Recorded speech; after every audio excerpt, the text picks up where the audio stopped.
Hi everybody, welcome back. We are here to do another Kindle sample, right? To try and chip down on that giant list of Kindle samples that will never really go down.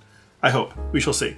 The book we have this time is this one. It is The Mortal Engines by Philip Reeve. Now I just want to say something about that cover, right? The thumbnail on Kindle and on Amazon didn't look like that. It was a much more sort of big city in the background, kids standing in the front. This has a very, very YA look to it. And I understand this is a young adult novel. That makes total sense. But there is something... there's something weird about this cover that I don't like a lot. I don't know what it is. I don't know who Tubby McGoggleface is. I don't know. The heading, that Predator City's heading, I don't like it very much. Now, I have heard of this series, the Predator Cities series, and I did see the movie. And I understand movies and books are not the same thing, so I'm fine with that. So I already know the basic concept that's going on. You know, the big old cities kind of roaming around the landscape, and then stuff happens. It's been a while since I saw the movie, and honestly, the movie was not memorable enough that I'm probably going to hold on to a whole lot of plot points. We shall see. But yeah, it's interesting when we talk about cover designs, right? The design that I saw in the thumbnail, which is, let me see if I can go back and show you what that looks like, which is this, right? That cover design would make me be interested in the book. This cover design doesn't really. It tells me this is a book for a much younger audience. This is a book that is not for you. And there's a whole conversation to be had, I think, about adults reading young adult fiction. I think absolutely adults should read young adult fiction, but there's a conversation to be had about that and about how books are marketed and all that other good stuff. So I feel like if this were the general gist of the covers for the Mortal Engines series, I think they'd be losing out on a large chunk of an audience because adults like me would probably look at it and go, no. But anyway. That's a whole other conversation to be had. I want to talk about this book, or at least I want to talk about the Kindle sample, so let me get in there and read it, and then I'll come back and I'll talk to you about what I saw. All right, see you in a sec. Alrighty, so as goofy as the cover is, I like the sample. I enjoyed it. It was good. I was right. It has a very YA feel to it, right? It's got your teenage protagonist whose parents are dead. He's kind of down on his luck. He hopes that he can rise in the ranks of the great city, the great engine city of London, and of course he gets caught up in something that he does not understand. I love the opening line. I'm a sucker for a good opening line. I know we all are, and I know that authors really sometimes struggle over opening lines because they're incredibly important, right? That first line of the book is sometimes going to be what makes or breaks a reader, because if they're sitting in a bookstore, kids, bookstores were these buildings where books made of paper used to be sold. You had to go get them if you wanted one. Crazy, I know. Anyway, a reader sitting there flipping through a book in a bookstore is going to look at the first line, and that might be it. So the first line of this one is, "It was a dark, blustery afternoon in spring, and the city of London was chasing a small mining town across the dried-out bed of the Old North Sea." That is a nice opening line. It's really good. It sets the scene really, really well. We know, number one, that London is moving for some reason. London is chasing something. We know that there are different sizes of town. So it's the great city of London, and then there's a small mining town which is also moving, and it suggests that cities move now. And that bit about the dried out bed of the Old North Sea really kind of gives us a sense of, this is our world, but it is certainly not our time. And that's something that is repeated throughout the sample. They talk about, since the main character is an apprentice of the historians, who are one of the four great guilds of London, we do learn that this book takes place 1,000 at least years in the future, right? Because it talks about the extinction of blue whales. They have, in their museum, they have statues of Pluto and Mickey Mouse, and they refer to them as the animal-headed gods of lost America. And they're looking for relics of the past. They find CDs. And it's an interesting moment. When they talk about CDs, they're like, we know that the ancients stored information on these shiny discs, but we don't know how to get that information off. We don't have the technology to even begin to know how to get those things off. So it's a really neat idea. And it's an interesting point that is actually true, that our data storage technologies that we take for granted are someday going to be unreadable and unusable. I mean, how many places these days can you go to get data off of like magnetic tape, right? When I was a kid and we had a Commodore 64, some of our programs were on these tape cassettes. And you put the tape cassette in, it reads off of that. I don't think I can do that anymore. That technology is, if not lost, it's very hard to find. But anyway, so as I was reading it, the point being, as I was reading this, I was kind of even more interested in this far future world that Reeve has created. I wasn't so much interested in like the people and their problems. And the people, again, Tom, our protagonist, he's a fine young man. And I appreciate his problems. Like, his parents died in an accident. He's an apprentice of the historians.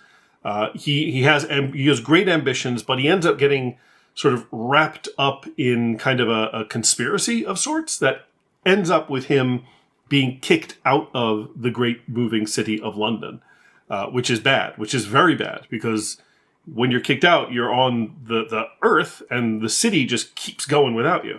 And you don't want that.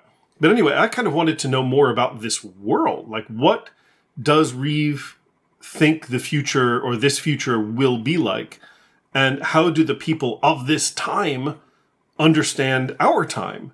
And what kind of commentary is Reeve making about our time by doing this, right? The animal-headed gods of old America, talking about Pluto and Mickey, is a nice, slight little, sort of oblique comment on how we treat sort of, the idolatry of fictional characters, right? It's kind of a neat idea. I might be reading too much into it. I don't know if that's how the intended audience is supposed to read it, but that's sometimes why reading young adult books as an adult can be a lot of fun, because you can see some of the stuff that the writer is putting in that I think the young adult readers would recognize as being interesting, but they might not have the literary or historical background to really understand why it's interesting until later when they do. Anyway, so yeah, the whole beginning of this is London chasing down this old mining town to devour it. And the whole point is that these cities at some point in the past got put on these great big Caterpillar tractor wheels or tractor systems. And they just roam around looking for smaller towns to gobble up. In fact, they have a name for it that I absolutely adore. It's called Municipal Darwinism. Fantastic name. And again, maybe I'm overthinking, but I think there might be something there about like the commentary of urban sprawl and urban spread and how cities tend to expand and devour everything outside them. They do eat small towns. They eat them regularly. And a small town which 100 years ago or 150 years ago might have been its own little entity is now part of a larger city that that people take for granted. And I think that's a really, really neat idea, which again, I don't know how Reeve is approaching this, but I love that concept. So that's really cool. So there's a lot that I'm getting from this that has nothing to do with Tom and his ambitions and his failure and all that. So we learned that the city of London is basically run by these four guilds: the historians, the engineers, the merchants, and the navigators. Each one thinks that they are supreme and important. Isn't that great? So I'm assuming we're going to see later on in the book some inter-guild conflict, of course, where they try to establish who has real power in the city and who the city can't live without. And there comes a point where, I think that the Kindle sample is well chosen, actually. This doesn't always happen. But they've done a good job in choosing what is covered here, because we get to Tom goes down to see the dismantling of this old mining town, and there is a woman there who tries to kill this very famous historian named Thaddeus Valentine. And she is there to kill him. That assassination is thwarted. It ends up with her name is Hester, her and Tom being ejected from the city. And the great hero that Tom idolized is apparently not as much of a hero as he thought he was. Ha-ha. So now Tom and Hester have to do a little buddy comedy thing where they have to somehow make their way back to London, which has already hurtled itself way out of view. So I expect that for the rest of the book, we've got the journey back to London is going to be a big part of it, where they're going to have to dodge what I'm assuming are the standards of post-apocalyptic worlds. We're going to have roving bands of villains and bandits and things maybe tiny little towns kind of just barely escaping the attention of the great cities.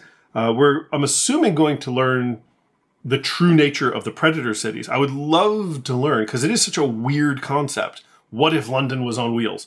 I would love to learn how that happened, not just whose idea it was. Like, at some point, somebody came up with the idea and said, what if London could move? And other people, instead of sending that person to a hospital, said, yeah, it's a good idea. What if London could move? And other cities apparently are doing the same thing. So I kind of want to know about that. Like I said, I want to know more of this time period. And this is, again, maybe the big difference between an adult reading YA and a young person reading YA. I assume a young reader would probably be more invested in Tom and his own personal journey of coming to grips with his place in the world. Of course, what could be a burgeoning romance between him and Hester probably won't be, I assume.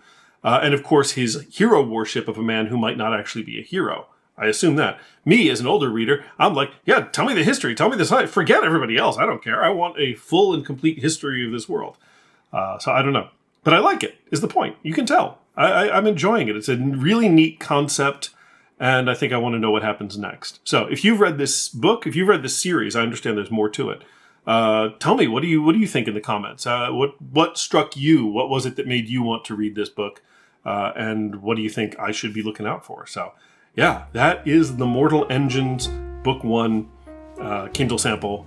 I think it sounds like a lot of fun. So thanks very much for sticking around. We got so many more Kindle samples to do, so I guess I will see you in the next video. Stay well.